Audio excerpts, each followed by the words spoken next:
सभी विद्यार्थियों को नमस्कार, प्रणाम। आज मैं शिवशंकर कुमार फिर से एक न्यू वीडियो के साथ, जिसका है subject environmental studies and digester management. आप लोगों का सभी इलेक्ट्रिकल ब्रांच का इलेक्ट्रिकल नेटवर्क का पेपर हो गया, फिर हो गया फिजिक्स का पेपर हो गया, और इसके बाद हो गया ईवीएस का पेपर हो गया। इन दोनों का वीडियो मैं आप लोगों को क्वेश्चन पेपर सोल्यूशन करवा दिया हूँ। जाके आप लोग चैनल पर जाके विजिट कर लेंगे। और आज मैं ईवीएस का क्वेश्चन पेपर वीडियो बनाने जा रहा हूँ, जिसका उद्देश्य है कि सभी विद्यार्थी बोल रहे थे सर कि क्वेश्चन पेपर सोल्यूशन करवाते तो हम लोग चेक हो जाता। तो जितना भी Haryana state board of technical education के तहत डिप्लोमा या पॉलिटेक्निक की तैयारी कर रहे हैं, उन सभी छात्रों का आज मेरा तहे दिल से नमस्कार। मैं शिवशंकर कुमार, जो कि फर्स्ट ईयर का अप्लाइड मैथ पढ़ाता हूं और ब्रांच पेपर पढ़ाता हूं। तो उन तमाम विद्यार्थियों से अनुरोध है कि जो भी मेरे चैनल की सहायता से डिप्लोमा की तैयारी कर रहे हैं, उन सभी छात्रों से उम्मीद है कि मेरा वीडियो आप लोग देखेंगे, जो कि बहुत बेहतरीन तरीके से होगा। और मैं अपना 100 एवं 10% इस वीडियो, ऐसे तो सारा वीडियो मेरा अच्छा ही रहता है। कुछ वीडियो में थोड़ा सा कैमरा के प्रॉब्लम हो जाता है, थोड़ा सा लाइट का प्रॉब्लम हो जाता है, तो वो सब भी मैं आप लोगों को सुधारने का प्रयास कर रहा हूँ। धीरे धीरे थोड़ा सा नेटवर्क इशू भी हो जाता है, इसलिए थोड़ा सा दिक्कत हो जाता है। मैं उन लोग पर भी थोड़ा सा काम कर रहा हूँ। तो उम्मीद है जल्द ही वो सब भी दिक्कत ठीक हो जाएंगे और आप लोग को बढ़िया वीडियो प्रोवाइड करवा सकता हूँ। तो आपसे अनुरोध है कि आप लोग वीडियो को बहुत ज़्यादा आदमी तक शेयर करेंगे, जिससे मेरा मनोबल बढ़े और मैं आप लोगों के लिए कुछ आगे अच्छा कर पाऊँ। तो आपसे अनुरोध है कि वीडियो पर पूरा देखकर ही जाएं, स्किप ना करें, और चैनल को सब्सक्राइब एवं वीडियो को लाइक एवं दोस्तों के साथ शेयर ज़रूर कीजिए, जिससे मैं उत्सुक होकर और आप लोगों के लिए अच्छा काम कर पाऊँ।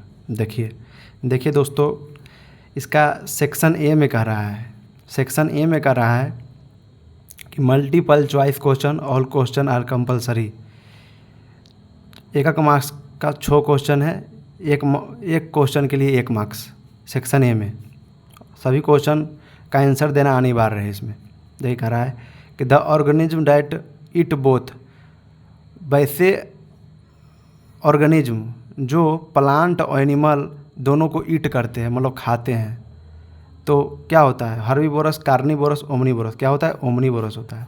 हर्बीवोरस प्लांट खाता है, कार्निवोरस खाली मीट और फ्लेश खाता है, ऑटोट्रॉफ्स तो होता है प्रोड्यूसर, और ओमनीवोरस जो है कि बोथ खाता है, प्लांट और एनिमल दोनों को खाता है। Ozone layer is located ozone layer कहाँ प्रेजेंट रहता है? स्ट्रेटोस्फेयर जोन ऑफ एटमॉस्फेयर में प्रेजेंट रहता है। कहाँ? स्ट्रेटोस्फेयर जोन ऑफ एटमॉस्फेयर में रहता है। Which type of waste can not be decomposed by micro organism? कौन वेस्ट बहुत दिन तक भी, हम प्लास्टिक को बहुत दिन तक भी ज़मीन में गाड़ देंगे तो डिकम्पोज नहीं होता है, ये बहुत दिन तक भी डिकम्पोज नहीं होता है। तो इसमें होगा waste can not be decompose by micro organism, तो प्लास्टिक होगा। Plastic is not decomposed by micro organism. Is it clear? अब देखिए, अब कह रहा है use of fossil fuel cause a problem of.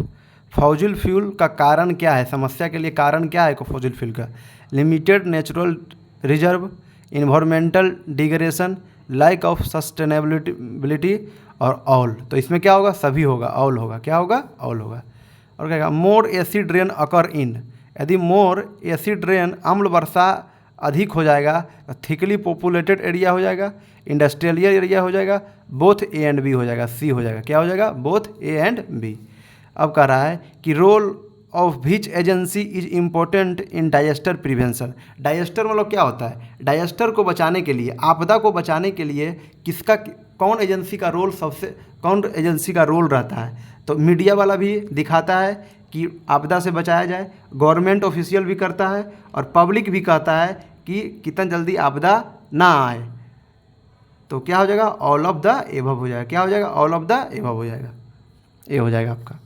अब देखा रहा है। अब सेक्शन बी में आ जाइए। सेक्शन बी में कहता है कि ऑब्जेक्टिव टाइप क्वेश्चन और क्वेश्चन आर कंपल्सरी 6 × 1, 6 क्वेश्चन है, 1 मार्क्स का है। इसमें भी पूरा आंसर का आप लोग को जवाब देना है पूरा क्वेश्चन का।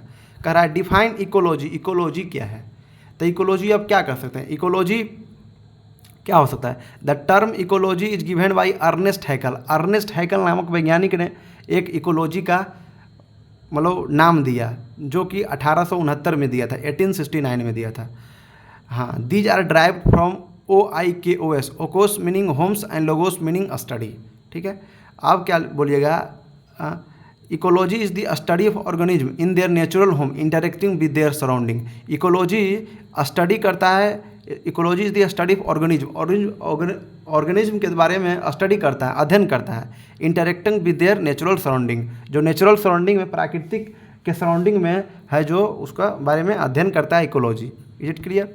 तो कह रहा है the exhaust emitted by automobile is a major source of, कौन पोल्यूशन होता है, तो एयर पोल्यूशन होता है। ऑटोमोबाइल को इमिटेड करता है एयर पोल्यूशन, कौन करता है, एयर पोल्यूशन। अब पूछ रहा है full form of BOD, biochemical oxygen demand, biochemical oxygen demand, BOD रहे या COD रहे, केमिकल ऑक्सीजन डिमांड, या DO रहे, dissolved oxygen. Is it clear. कोई भी आएगा तो आप लोग कर लिए होंगे।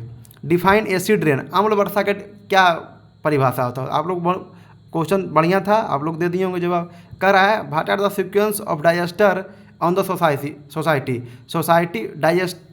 Digester, what are the sequence of disaster on a society. आपदा पर सोसाइटी पर क्या प्रभाव पड़ता है, मतलब सीक्वेंस मतलब क्या होता है, परिणाम, परिणाम क्या होता है। यदि आपदा आएगा तो सोसाइटी पर क्या परिणाम पड़ेगा, क्या होगा, एनी वन कारण देना है। तो अब क्या हो सकता है, हेल्थ प्रॉब्लम हो सकता है, इंजरी हो सकता है, मेंटल हेल्थ भी हो सकता है, डिस्टर्ब भी आदमी हो सकता है यदि आपदा आ जाएगा तो। कह रहा है give 2 example of natural disaster, natural disaster का मतलब प्राकृतिक आपदा का 2 एग्जाम्पल देना है। तो फ्लड, साइक्लोन, अर्थक्वेक, लैंडस्लाइड, ये सब एग्जाम्पल है नेचुरल डिजास्टर का। अब देखिए सेक्शन सी, देखिए सेक्शन सी में क्या कर रहा है। सेक्शन सी में कह रहा है आपको short answer type question, attempt any 8 question out of 10 question, 10 question में 8 क्वेश्चन का आंसर देना है। सेक्शन सी में कह रहा है पहला देखिए क्या है, deforestation, what is deforestation, what are the cause of deforestation. Deforestation का कारण क्या है, कॉज मतलब कारण क्या है, और डिफाइन डिफोरेस्टेशन। तो डिफोरेस्टेशन, पेड़ काटने से क्या क्या कारण हो सकता है। पेड़ काटने से क्या हो जाएगा, पेड़ काटेंगे तो प्रदूषित हो जाएगा, इन्वायरमेंट हमारा पोल्यूटेड हो जाएगा, यही सब कारण है आपके। और क्या हो जाएगा, बहुत सारा दिक्कत हो जाएगा। पेड़ मतलब डिफोरेस्टेशन मतलब cutting of trees is called deforestation.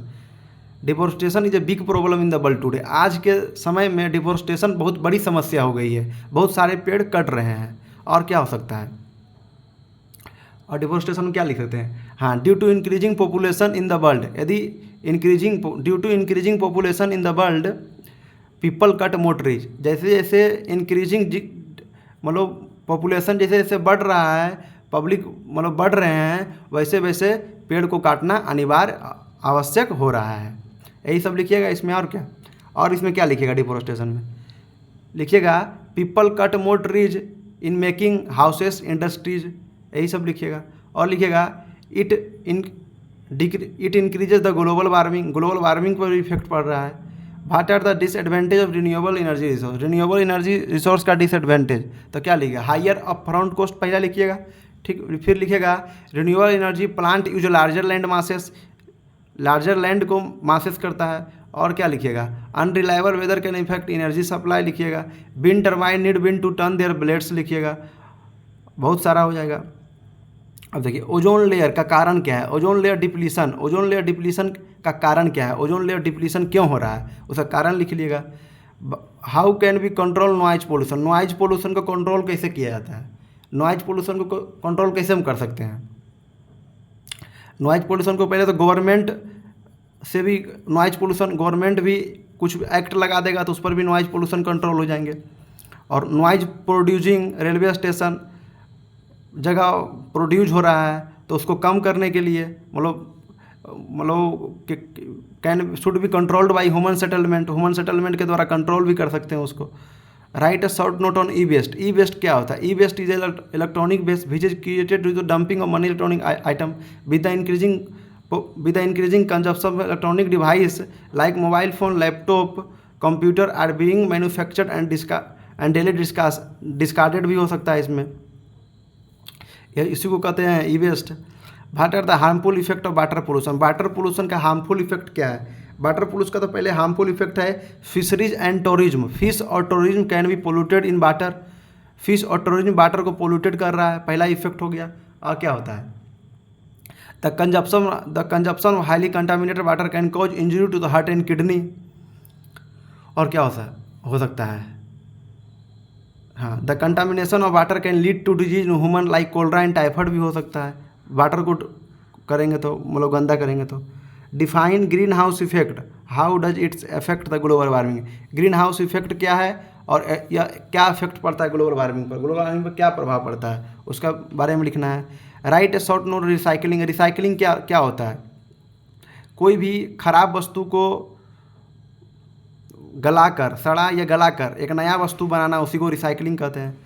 Right the impact and effect of earthquake. Earthquake के इम्पैक्ट क्या पड़ता है और प्रभाव क्या है, उसके बारे में लिखना है। What are the effect of bar disaster. Bar disaster का इफेक्ट क्या पड़ता है, उस पर इफेक्ट मतलब प्रभाव क्या है, उसी को लिखना है। अब आ रहा है सेक्शन डी, देखिए आ गया।